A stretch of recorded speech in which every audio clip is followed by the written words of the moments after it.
समृद्ध संस्कृति का परिचायक कुल्लू का दशहरा पहली बार कुल्लू में 1660 ईस्वी में मनाया गया माना जाता है।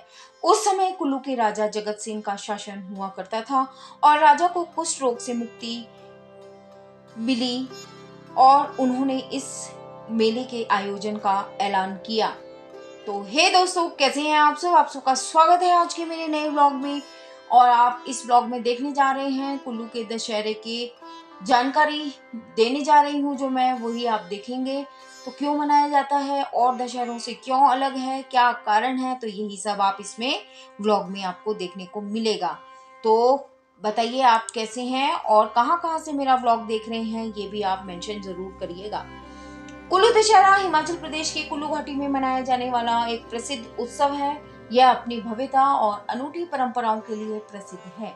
कुल्लू का दशहरा उत्सव लगभग 7 दिनों तक चलता है, जो इसे देश के सबसे लंबे दशहरा उत्सवों में से एक बनाता है।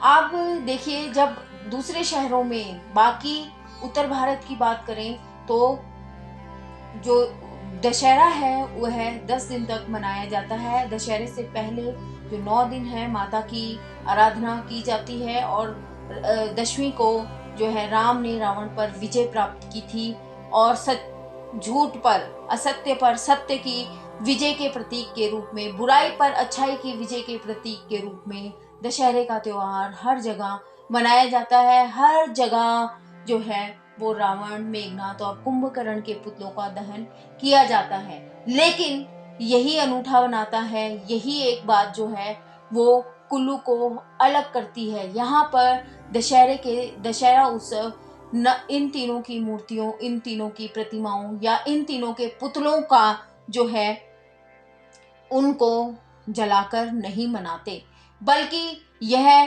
काम, क्रोध, लोभ, मोह के प्रतीकात्मक स्वरूप बलि के रूप में यह त्योहार मनाते हैं।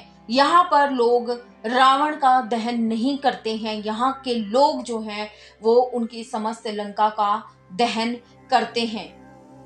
कुल्लू दशहरा अलग है, बिल्कुल ही अलग है। कुल्लू दशहरे के दौरान पूजे जाने वाले प्राथमिक देवता जो हैं वो भगवान रघुनाथ हैं और भगवान रघुनाथ भगवान राम जी का अवतार हैं और यह त्योहार उन्हीं का आशीर्वाद लेने के लिए माना जाता है। कुल्लू के दशहरे का जो महत्व है वो परंपराओं में निहित है। इसका एक जो अनूठा महत्व है वह देश के अन्य हिस्सों से कुल्लू को अलग करता है।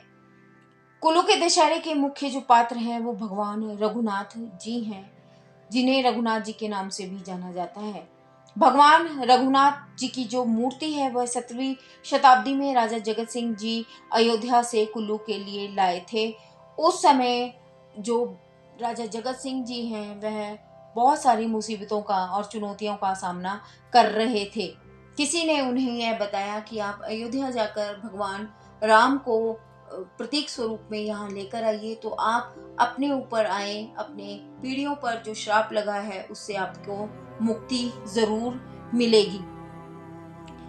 राजा ने उनकी आज्ञा का पालन किया, अयोध्या गए, वहां से रघुनाथ जी की मूर्ति को कुल्लू लेकर आए, उनकी मूर्ति को स्थापित किया और उनकी मूर्ति के चरणामृत से जो स्थापित करने के बाद जो उनकी मूर्ति का चरणामृत था उनसे उनकी बीमारी ठीक हुई। तभी से यह त्योहार मनाया जाना शुरू हुआ है।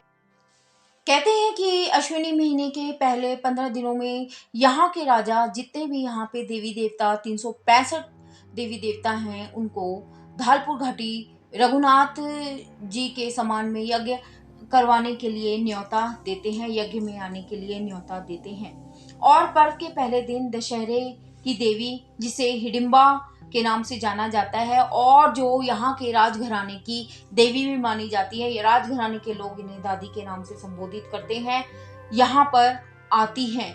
कुल्लू के प्रवेश द्वार पर उनका स्वागत राजसी ठाट बाट के साथ किया जाता है और उसी ठाट बाट के साथ उनका राजमहल में प्रवेश होता है। उनके बुलावे पर ही, यानी कि माँ हिडिंबा के बुलावे पर भी राजघराने के सभी सदस्य उनका आशीर्वाद लेने आते हैं, जिसके बाद माँ ढालपुर में प्रवेश करती हैं, जो रघुनाथ जी के रथ में होती हैं।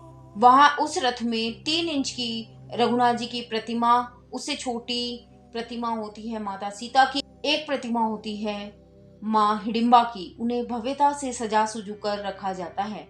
यहाँ से यहाँ पर पहाड़ी से माता की भेखली का आदेश मिलते ही रथ यात्रा शुरू होती है। रस्सी की सहायता से रथ को खींचकर ढालपुर मैदान लाया जाता है। राज परिवार के सभी सदस्य, चाहे वह स्त्री हो या पुरुष, वहां पर आकर दशहरे के मैदान में धूमधाम से रवाना होते हैं। यहाँ पर शहरवासी भी रंग बिरंगी पोशाकों में पहुंचते हैं, माँ की आराधना करते हैं। इसके साथ ही साथ यहाँ पर जो लोग हैं वह सभी देवताओं का आशीर्वाद भी प्राप्त करते हैं। देवताओं के इस मिलन को मोहल्ले का नाम दिया जाता है, जहाँ पर सभी देवता देवी देवता एक दूसरे से मिलते हैं।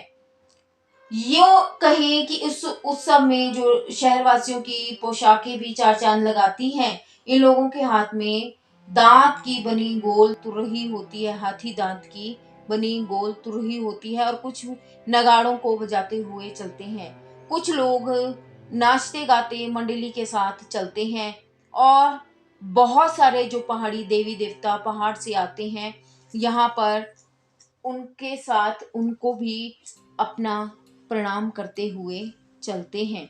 यहाँ जो ये आनंद उत्सव है, उसको देखकर ऐसा लगता है कि मानो स्वर्ग से भी सारे देवी देवता जमीन पर उतर आए हैं। जैसे जैसे घाटी का विस्तार होने लगता है, वैसे वैसे इस भीड़ की भी जो दुगनी और तिगनी भीड़ यहाँ पर एकत्रित होने लगती है। देव मिलन का यह जो दृश्य है अपने आप में बहुत मनोभावना, बहुत अनूठा होता है। अनगिनत पालकियां रंग बिरंगे रंगों से सजी हुई, यह दृश्य देखते ही बनता है। 7वें दिन जो है जो रघुनाथ जी का रथ है उसे व्यास नदी के किनारे ले जाते हैं, और यहाँ पर जो कटीले पेड़ हैं, कटीले झाड़ियां हैं या लकड़ियां हैं, उनको एकत्रित कर उन्हें जलाते हैं, जिसे लंका दहन के प्रतीक के रूप में जलाया जाता है। कुछ बलि भी दी जाती हैं। इसके बाद वापस अपने स्थान पर रथ को ले जाया जाता है। रघुनाथ जी की मूर्ति को मंदिर में पुनः स्थापित किया जाता है, और 7वें दिन इन परंपराओं को निभाते हुए कुल्लू के दशहरे का समापन पूरे हर्षोल्लास के साथ किया जाता है। ढालपुर की यह धरती गवाह बनती है उन रघुनाथ जी की सेवा में उपस्थित हुए लाखों देवी देवताओं के साथ साथ करोड़ों देश विदेश से उमड़ने वाली भीड़ का साक्ष्य बनती है।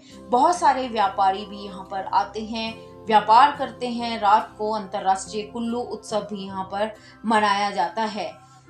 इसके साथ ही यह अंतिम उत्सव माना जाता है, और अगले साल त्योहारों की शुरुआत मार्च महीने से मानी जाती है। तो इस तरह से कुल्लू घाटी का जो ये उत्सव कुल्लू दशहरा उत्सव मनाया जाता है। यह बहुत ही भव्य उत्सव है। बहुत सारे लोग देश विदेश से इस उत्सव को देखने आते हैं। जो नहीं आ पाता वो अगले साल आने की तमन्ना जरूर रखता है। तो जो भी मेरा ये व्लॉग देख रहा है, अभी तो शायद आप लेट हो गए हैं या अभी भी बाकी है, कुछ दिन बाकी हैं, पॉसिबल हो तो आप कुल्लू उत्सव में ज़रूर शिरकत करें। यदि इस बार नहीं कर पाए तो अगली बार ज़रूर शिरकत करें, रघुनाथ जी के आशीर्वाद लें और 365 कोटि देवी देवताओं का यहाँ पर आशीर्वाद ग्रहण ज़रूर करिए। ऐसी विविधता, ऐसा सुंदर भव्य विहंगम दृश्य आपको भारत में कहीं और देखने को नहीं मिलेगा। देवताओं की भूमि है ना हिमाचल, तो देव भूमि में आपका स्वागत है। आइए, जरूर आइए, कुल्लू उत्सव का आनंद लीजिए, और इस आनंद के साथ आपको इस आनंद की अनुभूति के साथ ही मैं ये अपने ब्लॉग का यहीं पर समापन कर रही हूँ। अगर आपको मेरा व्लॉग 1% भी अच्छा लगा हो तो प्लीज़ लाइक ज़रूर करिएगा और एक अपना प्यारा सा कमेंट ज़रूर छोड़िएगा, ताकि मुझे पता चले कि आपको व्लॉग में क्या अच्छा लगा। मिलते हैं अगले ही किसी और व्लॉग में, किसी और डिस्ट्रिक्ट की बात में। जी हाँ, बहुत दिनों बाद आज मैंने ये बात बोली है। किसी और डिस्ट्रिक्ट की सैर पर चलेंगे, ठीक है ना? तो मिलते हैं अगले व्लॉग में। तब तक के लिए मैं इस चैनल की होस्ट और आप सबकी दोस्त शिमला ब्लॉगर दीपिका आप सबसे इजाजत चाहती हूँ।